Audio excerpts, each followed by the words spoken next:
the Johnson Wax Program with Fibber McGee and Molly.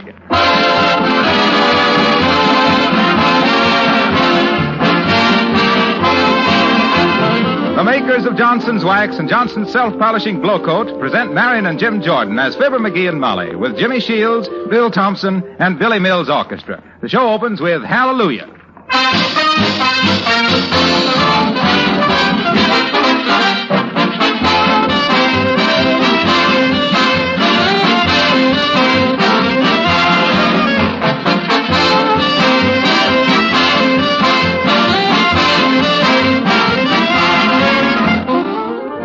What is the most used room in your house? Well, it's probably your kitchen. That's where you have to spend a great many hours, and it's a room that's mighty important to the whole family.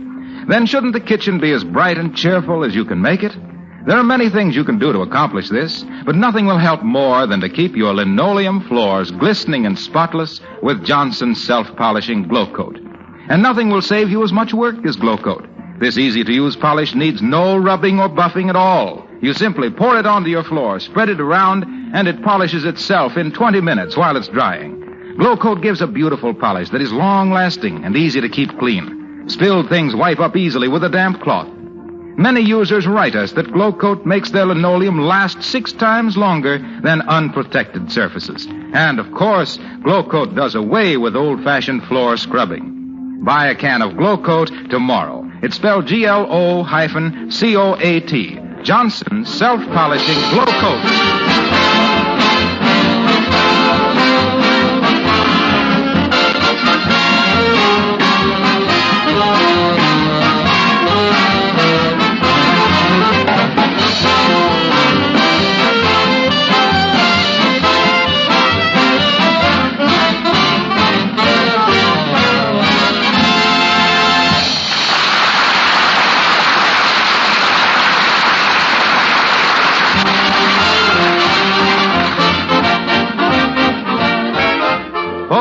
Crime has just raised its ugly head.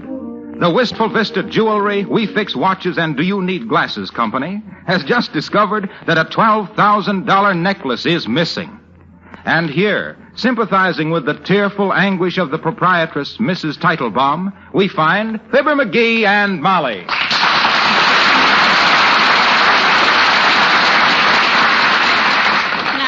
Now, Mrs. Teitelbaum, don't take it so hard, dearie. I'm sure the necklace will turn up someplace. So am I. It'll turn up in our pawn shop in Toledo, maybe. $12,000. Oh, there. Now, look, Mrs. Teitelbaum, you want to recover this diamond necklace without no fuss nor scandal, don't you? And you don't want to dish out a heavy reward to the cops, do you? You're talking. I was wondering for a minute.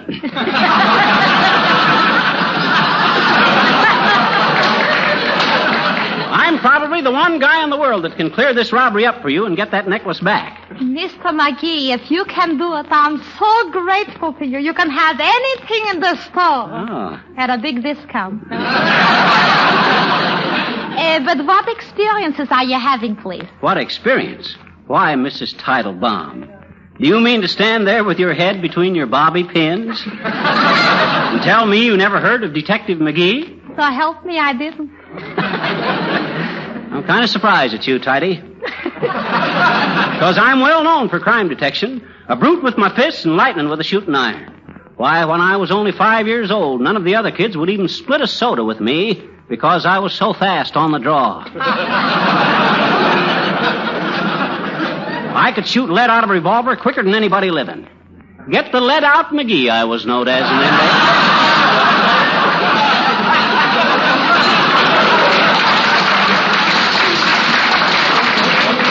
Get the lead out, McGee, the go-getting gumshoe Galahad, going great guns at giving the gate to groups of gaudy gamblers with McGream and Gat, gallantly girding the gobe to give gangsters a gruesome glimpse of the gallows, and gathering great gobs of glory as a go-between for good government from the grim, gaunt gullies of Galatea to the well. That gives you a rough idea.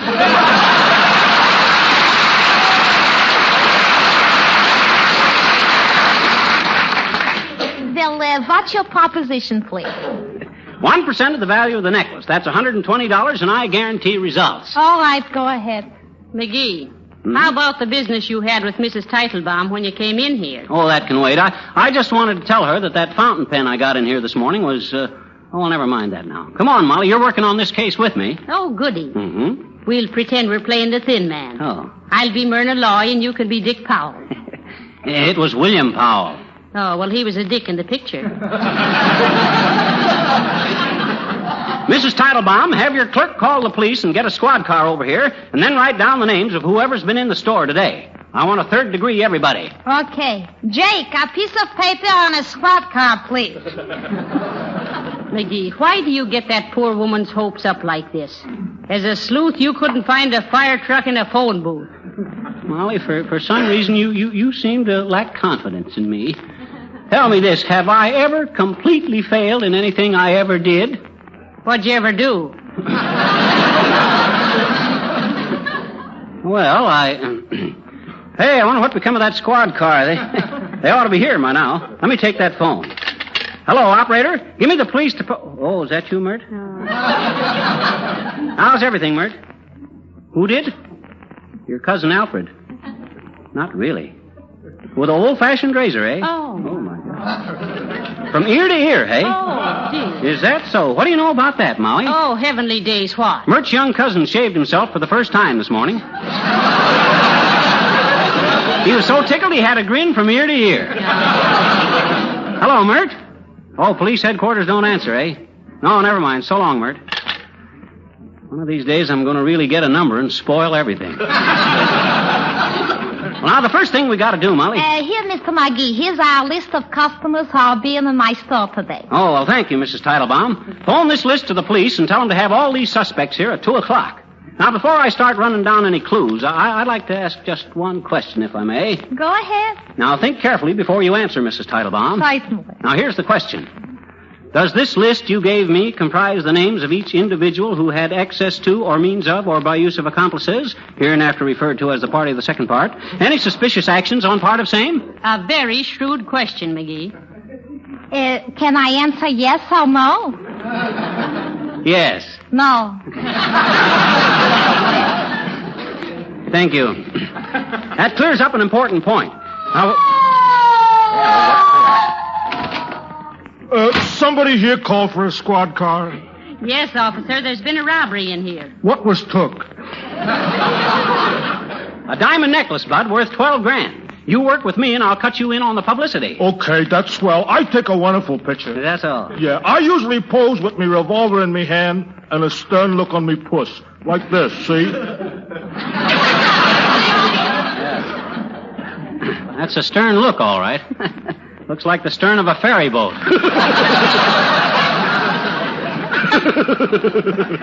But the publicity will come later, officer. Okay, Doc. Well, I'll be waiting for you outside in the squad car. Okay, Bud. Now, the first thing we... Oh, hey. I just thought of something. Come on, quick. Where, McGee? Where Never mind. No time to answer questions. We'll be back shortly, Mrs. Teitelbaum. Come on, Molly. Hurry. Time means everything. What is this? What is this? Hey, officer. Drive us to 79 Wistful Vista. In a hurry. Yeah. Get in the squad car. Quick, Molly. Oh, dear, oh, dear. Step on it, Bud. Get going. Yes, sir. Oh, my.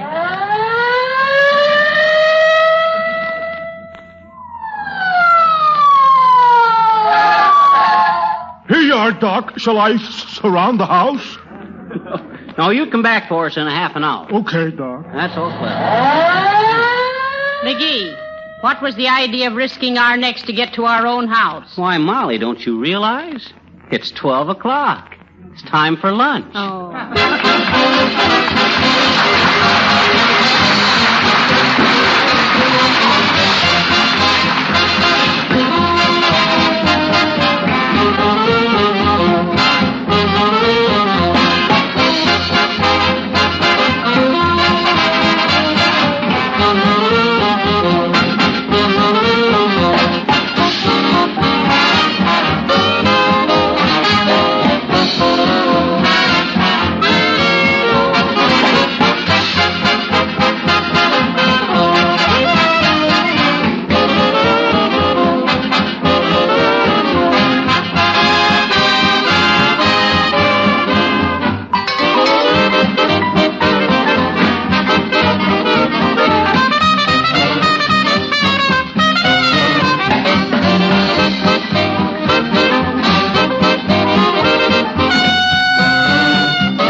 the jewelry store, Doc.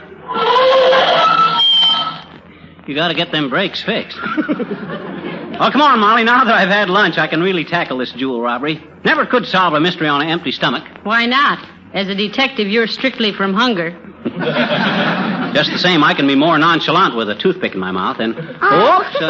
sorry, little girl. Hi, mister. Now, don't stop me now, sis. I'm on a case. Gee, are you a doctor? Are you? No, I'm a detective. I said, now listen, sis, I ain't got time to be bandying words with you. You run along about your business, and I'll run along about mine. Go on now, sis, beat it. Where? Well, where were you going when I bumped into you? Don't you know? How should I know? Well, gee, I thought you were a detective. That ratted, I am a detective, but how should I know all about you? Well, I know all about you, I betcha. Oh, no, you don't. Oh, yes, I do. Oh, no, you don't. Oh, yes, I do. Oh, all right. If you know so much, tell me all about me. Okay. Okay. You're 5 feet 7 inches high, and you weigh 142, and your waistline is 37 inches.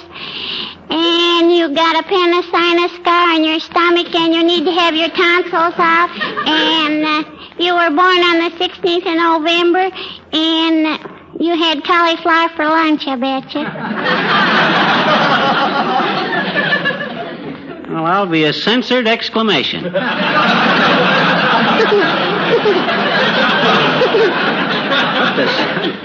How did you know all that, sis? I saw it in your insurance application. My uncle sold you the insurance. Oh, I see. Oh, well, that's pretty simple then. Sure. I thought you were really... Hey, how'd you know I had cauliflower for lunch? That wasn't in my insurance application. I know it. Well, and how'd you figure that out? Well, we live just south of you, and there's a north wind today.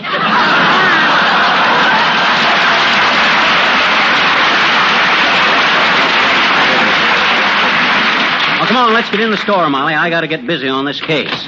Oh, there you are, Mr. McGee, and there's my diamond necklace bracelet. What's the matter? Necklace. Don't worry about your necklace now, Mrs. Teitelbaum. I never fail. When it comes to recovering precious stones, I'm quicker than a snake. Kind of a diamond-back rattler, you might say.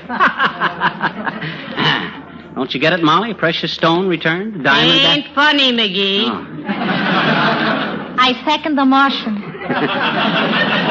Okay, you'll see. I got this thing all figured out. Now have that cop send in the first suspect, Mrs. Teitelbaum. Certainly, right away. Officer. Now you sit there, Molly, and take notes. All and right. on the first... I demand to see the officer in charge about this scrub. Oh. How do you do, Mrs. Uppington? Why, Oh, how do you do, Mrs. McGee? And Mr. McGee? Hi, Uppy. Why, I don't understand. They told me I was to be interviewed by a detective about some horrid robbery. Mrs. Uppington, I'm the detective. Sit down. Just one moment, Mr. McGee. I know nothing about any robbery. Here I was innocently doing my Christmas shopping and... Oh, shopping, eh? Got plenty of money to spend, Mrs. Uppington. Yes, I have. If it's any of your business. Make a note of that, Secretary. Carrying plenty of dough. Is this the first diamond necklace you ever stole, Mrs. Uppington? Answer yes or no. No, it isn't. Yes, it is. No, Mr. McGee, I have never stolen anything in all my life, and I refuse to answer any more questions. Now, look, Mrs. Uppington. We're your friends. We realize that it's easy for a girl like you to go wrong. Unhappy conditions at home, alone in the big city, malnutrition, frustrated in love, and with malice aforethought. Mr. McGee, please. Now, Mrs. Uppington. Don't be upset, dearie. We'll make it as easy for you as we can. Mrs. Uppington, you were in this jewelry store between the hours of this morning and this afternoon, were you not? Yes, I was. What'd you buy? Why, I didn't make any purchases. Oh, you didn't buy anything, eh? Just snooping around, eh? A likely story. A gal with plenty of money goes in a jewelry store, full of diamonds and emeralds and rubies and all stuff like that there, and don't buy anything. Come, my good woman. I am not your good woman. Oh, you're not a good woman. I protest I am too a good woman. Oh, contradicting yourself, are you? Can't stick to one story. Split personality, eh? Mr. McGee, you will soon be a split personality if I can find an axe somewhere.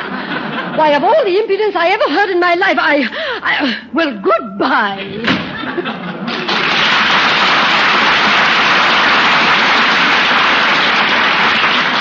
Well, we can cross her off as a suspect. I don't think she'd be guilty of robbery. No, her line is murder. Huh? What you mean? I mean, she'll shoot you on sight after this. Hello there, Johnny. Hello, daughter. Understand you want to grill me. You betcha, old-timer. Good. Grill my back first, will you? Been cold all day. No, you don't understand, Mr. Oldtimer. We're trying to find out who stole a $12,000 necklace. Hey! This is an important case to me, old-timer. And believe me, I'm going to get every one of them diamonds back. I ain't going to leave a stone unreturned.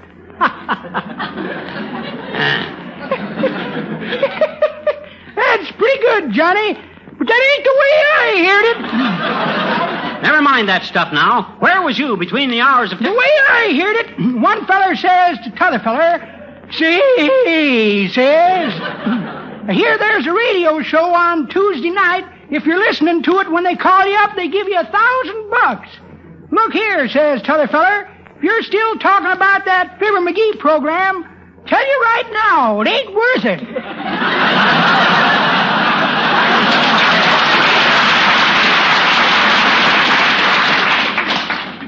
You want to see me about something, Johnny? Yes, I do. The owner of this jewelry store, Mrs. Teitelbaum, was robbed of a diamond necklace worth $12,000. Well, ferment my cider. What do you know about that? Well, the question is, what do you know about it? Oh, not a thing, daughter. I got an alibi. Oh, no, you haven't. Just about the time of the robbery, a witness looked in the window of this store and seen your head. That's my alibi, Johnny. I was out of my head at the time.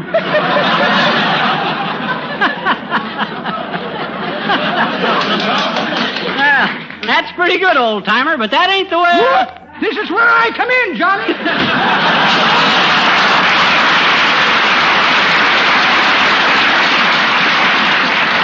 Well, there goes another witness. Yeah, probably just as well. That guy's so far into his second childhood, they'd have to try him in a juvenile court. Uh-oh, here comes the next witness.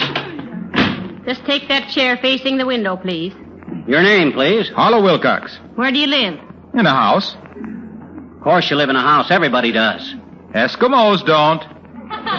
Eskimos don't enter into it. Yes, they do. They enter into it through a little door in the front. You see, they cut the ice away. Silence.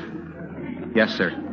Now then, Wilcox, what do you know about this crime that's been committed here? I think it's terrible. I haven't thought of anything else for months. Oh, my, it was premeditated, dearie. You realize what you're saying, Wilcox? After all, stealing a $12,000 necklace is no joke. Necklace? What necklace? Well, you said you'd been considering the crime for months. Oh, not that crime. Huh? No, it has nothing to do with a necklace. Oh. I've just been thinking what a crime it is that Mrs. Teitelbaum didn't protect and beautify the linoleum in this store with Johnson's glow coat. Folks, I might have seen this coming. As the guy said when he shot the barbershop quartet, it's a foregone conclusion. Race on, Racine. Well, that's all, except that I'm going to show Mrs. Teitelbaum how Johnson's glow coat will bring out the beauty of her linoleum and keep it from scuffing and wearing, and how she can apply it with absolutely no rubbing or buffing, and how it shines as it dries. Oh. Did you say a necklace was missing? Yes, Mr. Wilcox. Well, gee, if you find it, give me the string, will you? I'm a string saver. So long, folks.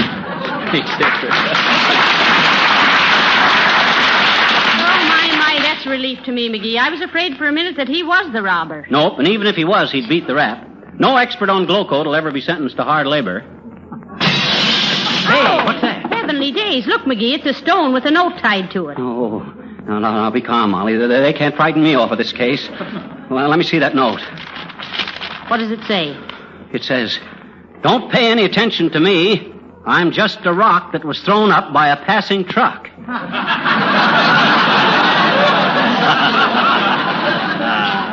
A likely story. Uh-oh, here's our next witness. Take the chair by the window, Bud.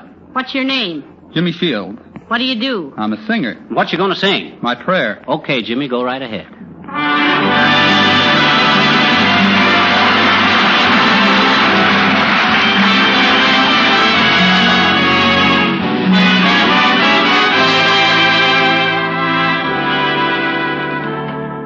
my prayer and the answer you give, may they still be the same for as long as we live, that you'll always be there.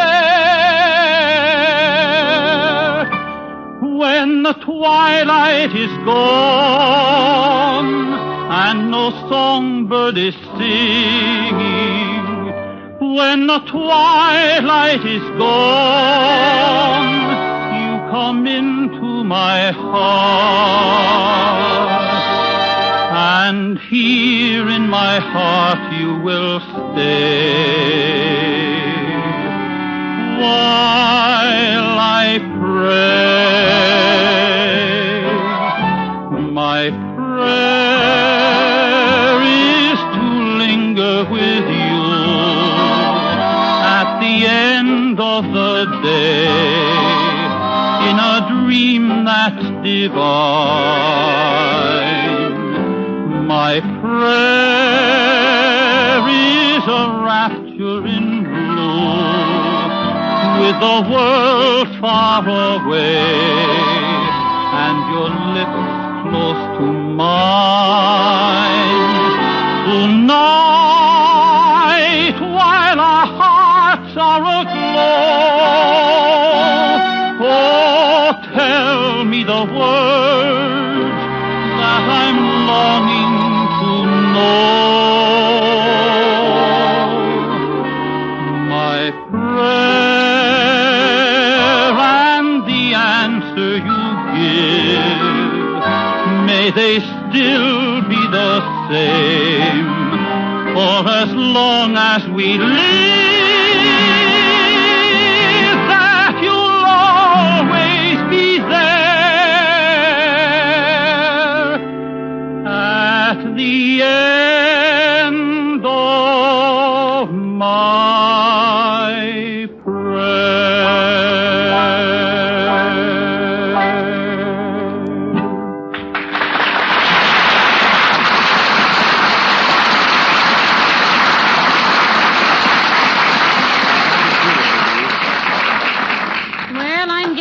Tired of this, McGee. Now, don't worry, Molly. I got this case all solved. Well, Why, just... Ah, there, Jitterjaw. Understand you want to question me. Answer yes or no. Yes. Splendid, splendid. I was getting homesick for a good third degree. Go right ahead, Sherlock. I'll stand by to give you the needle. What's your name, my man? Oh, going to be formal, eh? My name is Horatio K. Boomer. Horatio K. Boomer. What's the K for? Kilpatrick. Patrick was my brother, the rat. What's your address? In front of the pinball game in Kramer's drugstore for the nonce. Call me up sometime. If a man answers, that's Kramer. Now, look, Mr. Boomer, there's been a robbery in this store. A $12,000 diamond necklace. Yeah, and you got a reputation for living by your wits, Boomer. Is that so? Well, if you ever lived by your wits, Gumshoe, you'd be on half pay.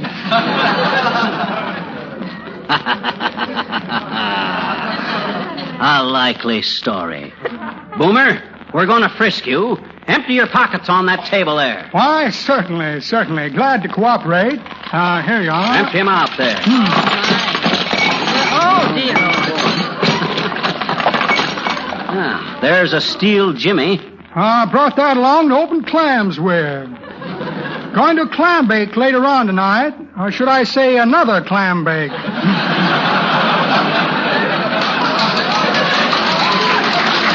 Short length of lead pipe. Oh, is that lead? Betcha. Could have sworn it was rubber. Saw it bounce off a man's head last night. Oh, look, a pair of rubber gloves. Oh, simply a sanitary measure, my dear. Going to help a friend of mine clean out a dirty old bank tomorrow. Here's something. Looks like a receipt for a funeral service. Oh, so it is, so it is.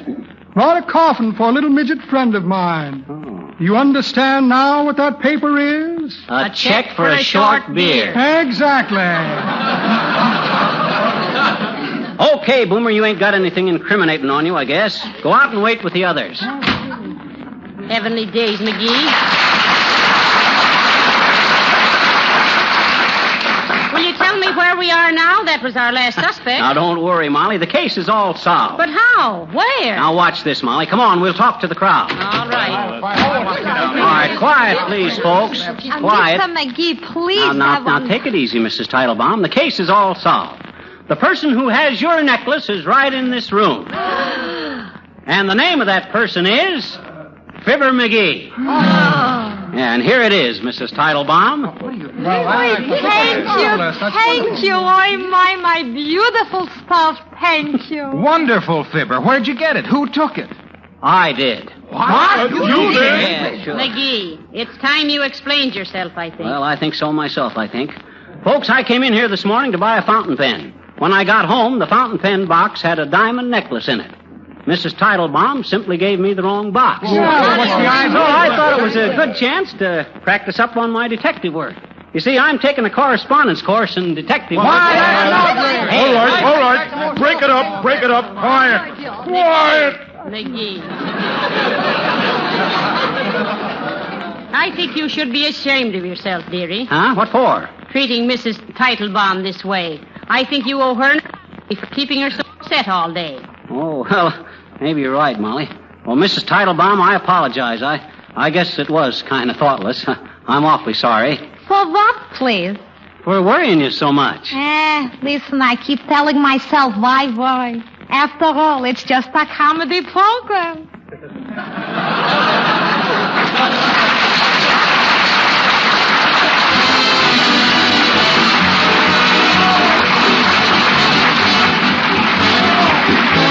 Fibber and Molly will be back in just a moment, but before they come, let me ask you to look around at your floors for a moment. Look especially at the places where they get the most wear, in the hallway or in front of the dining room door.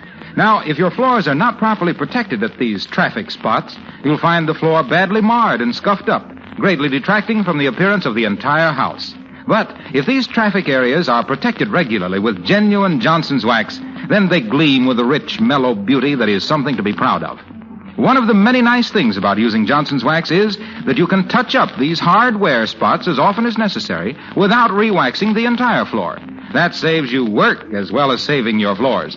Another nice thing, genuine Johnson's wax has over 100 extra uses that add greatly to the beauty of your home and simplify your housework. You'll find these uses listed on the Johnson's Wax package, paste or liquid.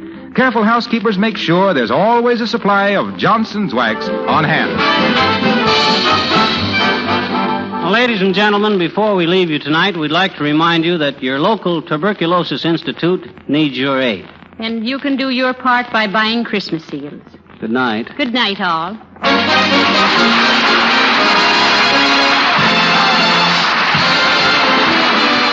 This is Harlow Wilcox, speaking for the makers of Johnson's Wax and Johnson's Self-Polishing Glow Coat, Racine, Wisconsin, inviting you all to join us again next Tuesday night at this same time. Good night. This is the National Broadcasting Company.